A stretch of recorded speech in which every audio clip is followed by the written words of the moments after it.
It's been said that a complete picture emerges not from one fixed viewpoint, but from understanding multiple sides, each offering a unique piece of the puzzle. And in any complex business puzzle, understanding different perspectives is essential, which is one reason why I've always enjoyed talking to Ryan Lewendon, as his law firm, Giannuzzi Lewendon, like my own strategy consulting practice, works with a wide variety of innovative category-creating companies that have helped define today's consumer packaged goods landscape. If you remember the last time we sat down for a proper recorded conversation about 15 months ago, I took Ryan Lewendon through a Nickelodeon Guts Aggro Crag type gauntlet of trending CPG industry topics. But while this jam session is shorter in length, it equally shows our intense curiosity and passion for every aspect of the CPG industry, which I think can naturally lead to super impactful nuggets of insights for stakeholders within all aspects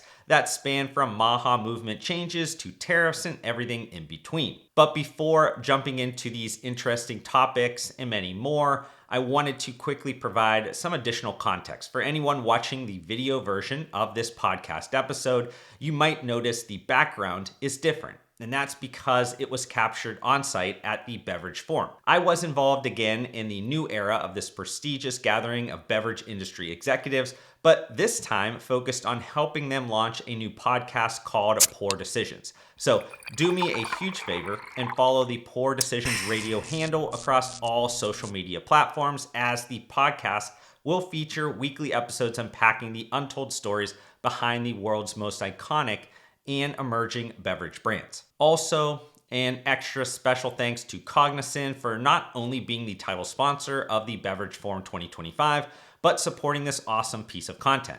Whether you are a professional like me seeking cognitive performance or an individual focused on maintaining mental sharpness, Cognizant resonates with everyone striving for brain health. As the gold standard for acetylcholine, Cognizant is not just about supporting memory, it's about embracing life to the fullest. Learn more at the link in the description. But without further delay, here is the recent conversation I had with my good friend, Ryan Lewendon. Good. Yeah. We'll start off with, I'm just going to ask this like just random, because both of us have the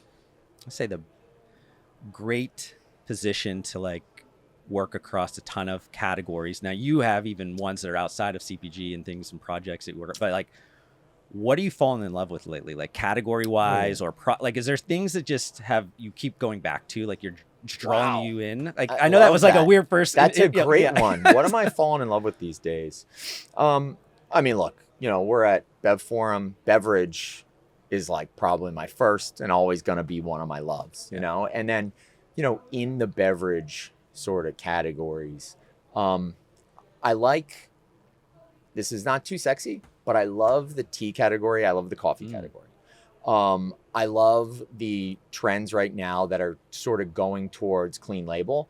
And, you know more about energy than I think anybody does. And, when you're looking at like, hey, let's go cleaner label, let's take like, ingredients you don't understand out of the ingredient panel, what is ancient and efficacious and can sort of go from a varietal and a location standpoint and a traceability standpoint, I think as deep as people go in wine, right? Yeah. You look at tea and you look at coffee. And so, I do think there's some trends right now in tea. You've got the Half Days of the world, and you've got the Swoons of the world, and you've got the St. James of the world, and you've got Just Iced Tea with Seth Goldman. Like there's kind of a tea kind of bubbling up revolution of disrupting that. And I think even more so, there can be some work in coffee, right? Yeah. You've got Starbucks and you got Dunkin' that have sort of depressed the category a little bit because of their relationships with some of the conglomerates. But, I think, and by the way, let's just hit buzzwords, but tariffs, I think tariffs could also sort of have some pressure on people getting introduced to varietals of coffee from non-obvious places. Yeah. If these tariffs go long-term. And I do think that might give our palates an opportunity to sort of really get into like Ethiopian coffee versus Colombian coffee versus Salvadoran coffee, versus Egyptian coffee, etc. Right. So that category, I do think over the next 5-10 years is something I'd really like to see in an RTD space. I'm really interested to see how that lays out. Yeah, I think both of those spaces, like you mentioned, like they have that connection, or I guess there can be some depth to the sourcing, the types, like wine. Like there is a story to be told in some of that. I think right now, unfortunately, a lot of that hasn't happened.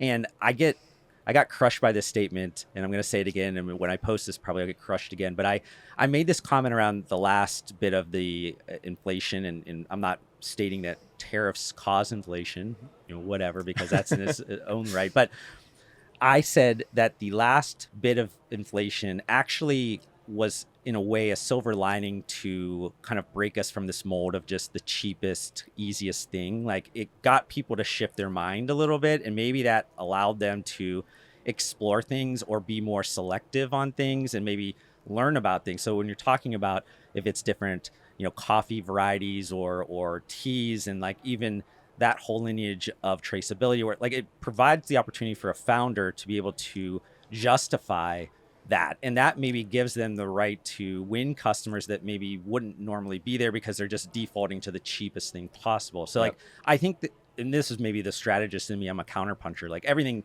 bad is good. Like I think about changing, if it's tariffs, if it's pricing changes, if it's COVID, like that's consumer behavior changing. People are moving around. That means to me there's chance, there's opportunity, there's things you can kind of adjust to and move to.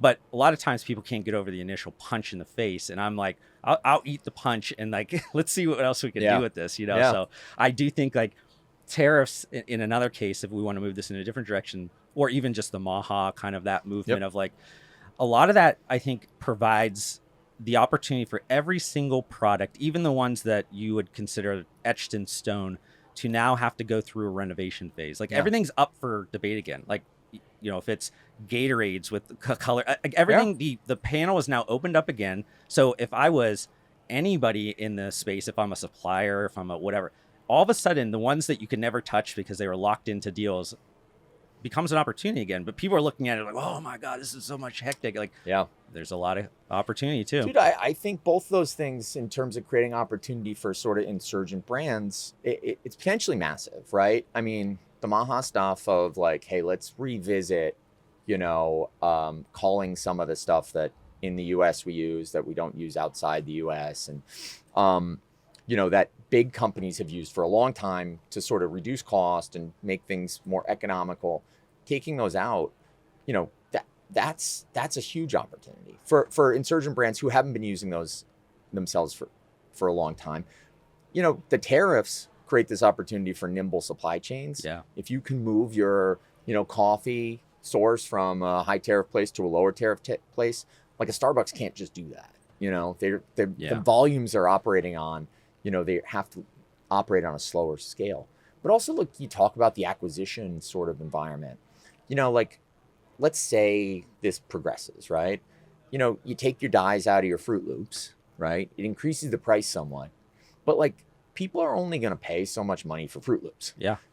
And if the margin's lower, what will they pay more for? They'll pay more for a Magic Spoon. They'll pay more for Three Wishes, right? So that creates an incentive for, a Kellogg to say, hey, look, now my legacy cereals, I can't make them as cheaply. Let's go find a premium product that I have a better margin on. Yeah, if we talk about that like four-way intersection, the taste, convenience, the nutrition, and functionality, like the margin is in some of those, kind of the nutrition and the functionality side. Like you can justify a higher price point, that the opportunity for these brands to carve out more value and then become more attractive, because then they can help out some of these.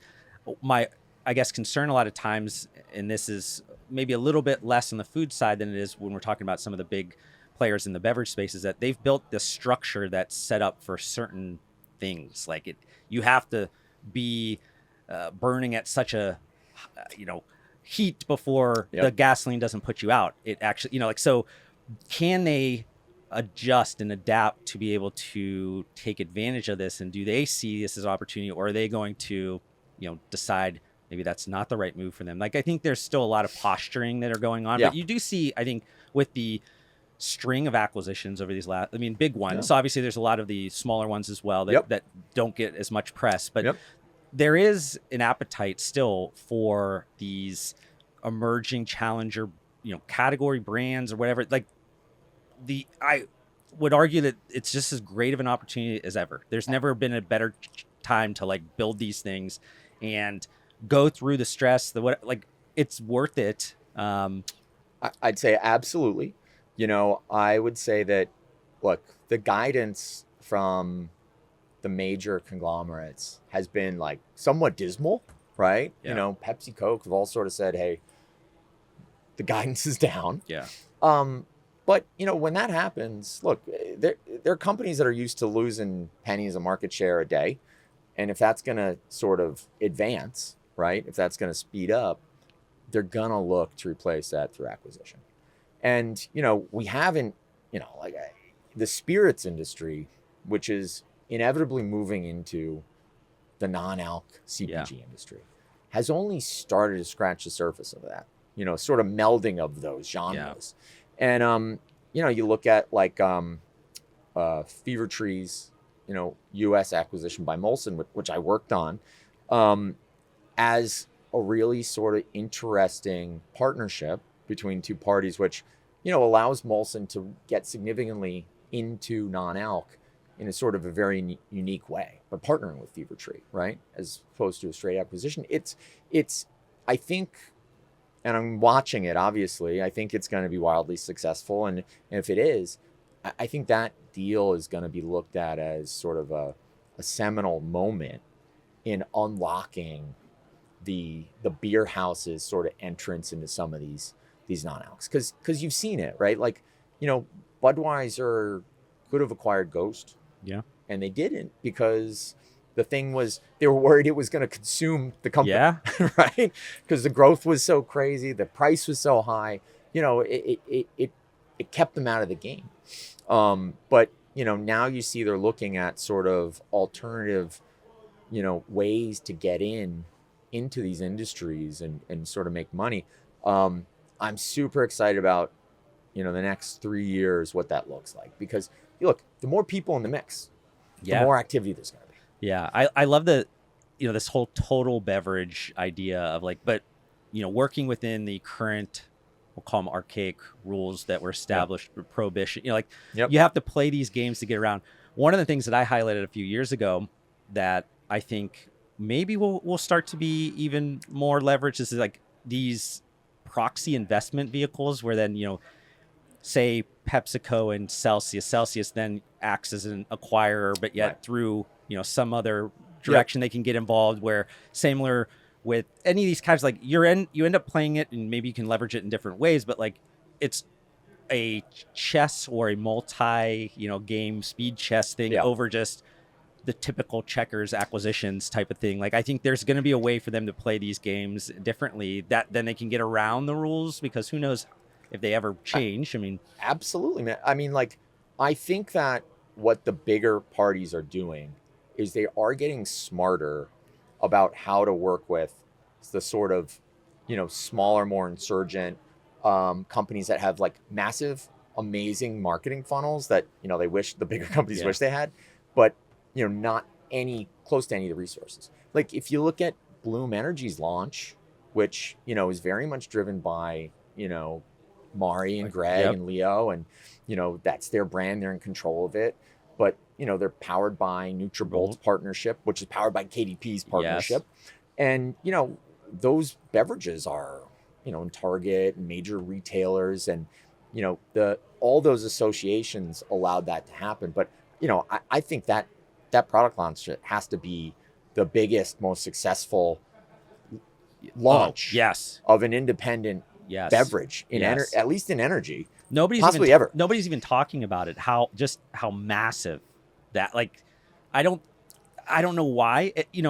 I pay attention to a lot of things, and I tend to probably see a lot more, but I still think from a just any detail, nobody's even really mentioning it that well. Like, and it's like I was talking to Greg, and I've known Greg well, and I think that people are just not respecting what they're doing. Like, it's absurd.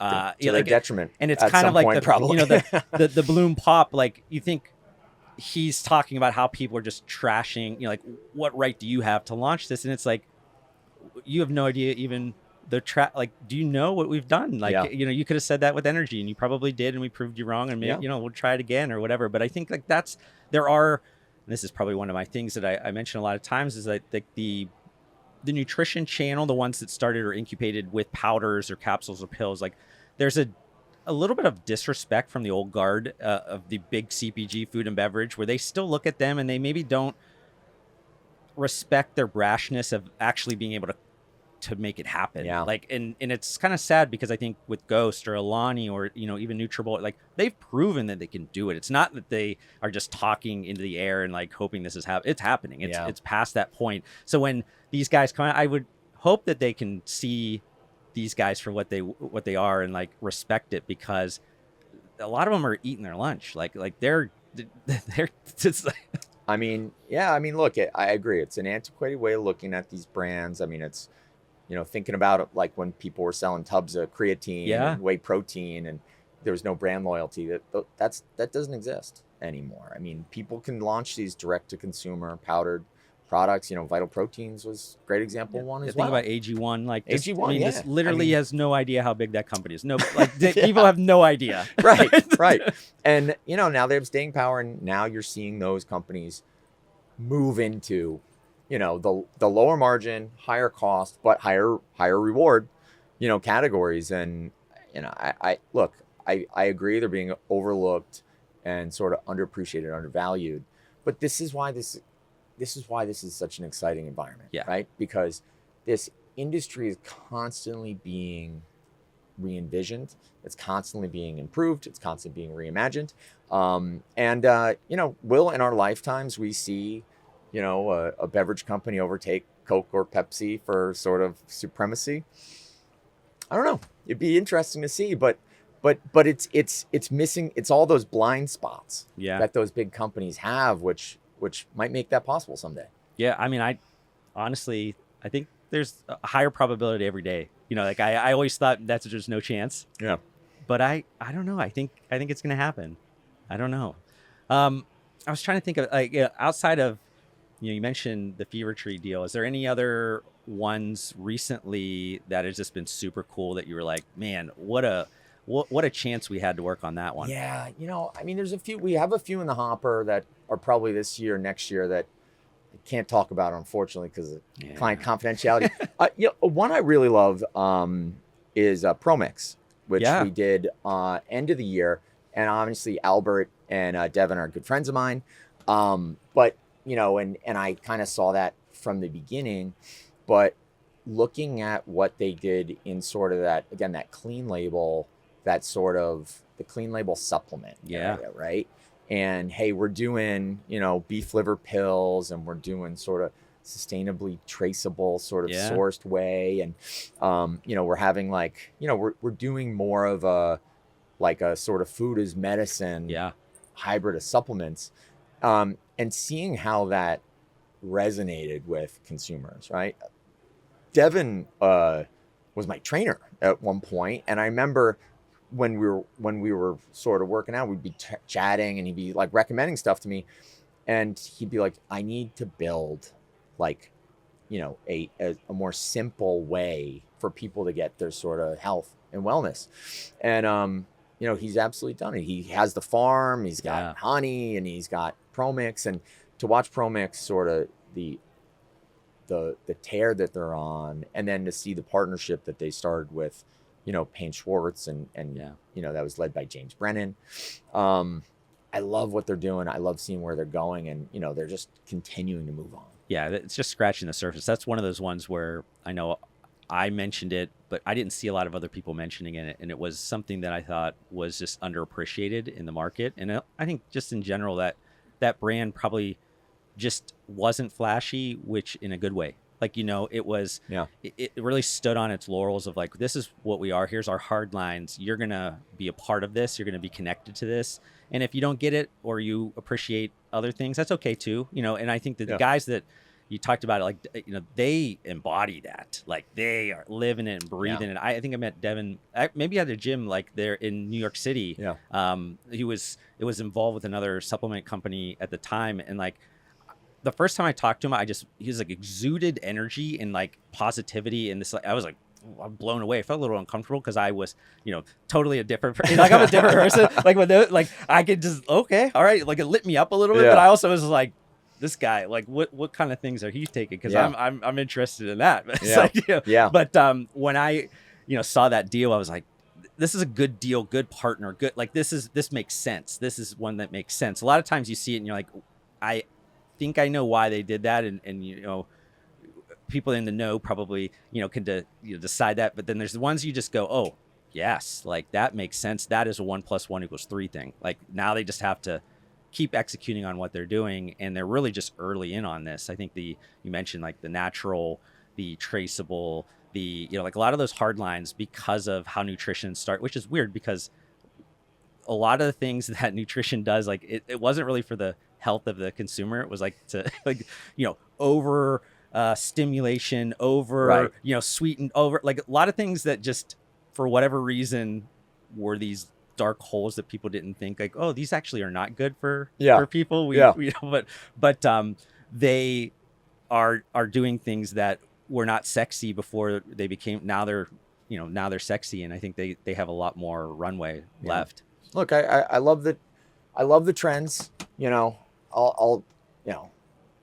love the trends that are going on right now. I love that. I love that we're looking at sort of cleaner, more traceable, sort of simpler food. Yeah. And I love that the commercial results are actually starting to support it. There was a lot of that survey stuff for a long time, people's sustainability, clean, like it's always great when somebody asks you, would you do, how they phrase it, and you're like, yeah, I would, because you think so highly of yourself. But then when you have to put down the dollars, are you doing it? Now all of a sudden the support is there. So now people are actually moving big amounts of dollars or things to like really support that. Yeah, totally agree. Appreciate it, Ryan. Cool. This is a great, Josh, I know great like talking to you, man. We don't do really good with the just intro type stuff. This was like fast and furious right into it, which I love. It was awesome. So appreciate it. Cool. Thanks, man. Thanks for having me. But I hope you enjoyed the first principles thinking that went into my latest YouTube video. If you did, can you do me a favor by hitting that like button? That quick and free action helps YouTube know my content is worth spreading to more people. Also, we're getting really close to reaching my next subscriber goal, and it would be great if you join me on this journey. But to do that, we need to fix the fact that slightly more than 3/4 of you that are watching this video right now are not subscribed to my YouTube channel, and that hurts my feelings. Regardless, I want to thank you for giving me some of your attention and time, and I'll see you on the next one.